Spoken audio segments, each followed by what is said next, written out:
Hi all, welcome to football arena. ഏറ്റവും ഒടുവിൽ Real Madrid കളിച്ച മത്സരം അത് ഫിഫ ക്ലബ്ബ് വേൾഡ് കപ്പിൻ്റെ സെമി ഫൈനൽ പോരാട്ടമായിരുന്നു. PSG എതിരില്ലാത്ത 4 ഗോളുകൾക്ക് റയൽ പരാജയപ്പെടുകയും ചെയ്തു.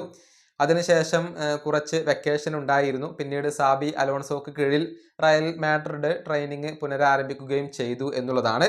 ഏതായാലും ഇന്ന് ഒരു സൗഹൃദ മത്സരം റയൽ കളിച്ചിട്ടുണ്ട്. അതിൻ്റെ വിശദാംശങ്ങളൊക്കെ ഇപ്പോൾ പുറത്തേക്ക് വന്നിട്ടുണ്ട്. അത് നമുക്കൊന്ന് പരിശോധിക്കാം.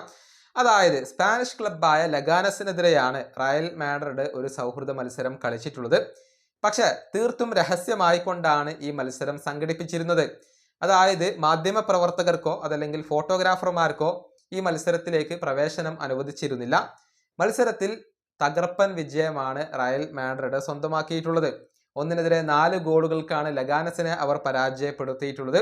ഒരു ഗോളിന് പിറകിൽ പോയ റയൽ മാഡ്രിഡ് പിന്നീട് 4 ഗോളുകൾ തിരിച്ചടിച്ചു എന്നാണ് റിപ്പോർട്ടുകൾ ചൂണ്ടിക്കാണിക്കുന്നത്.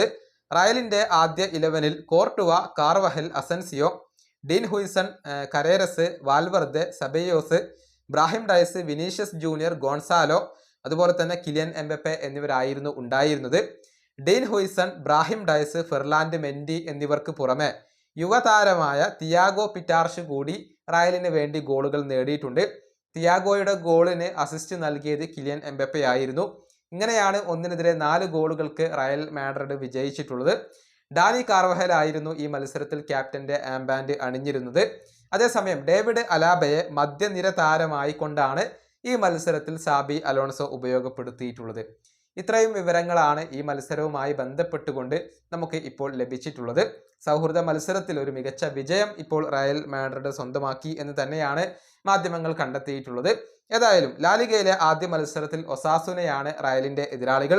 ഓഗസ്റ്റ് 20-ാം തീയതിയാണ് ഈ മത്സരം നടക്കുക. ഈ മത്സരം നീട്ടിവെക്കാൻ 2 തവണ റയൽ മാഡ്രിഡ് ലാലിഗയോട് ആവശ്യപ്പെട്ടിരുന്നു. പക്ഷേ 2 തവണയും ലാലിഗ അത് റിജക്റ്റ് ചെയ്യുകയാണ് ചെയ്തിട്ടുള്ളത്. ഈ വീഡിയോ അവസാനിപ്പിക്കുന്നു. അടുത്തൊരു വീണ്ടും കാണാം.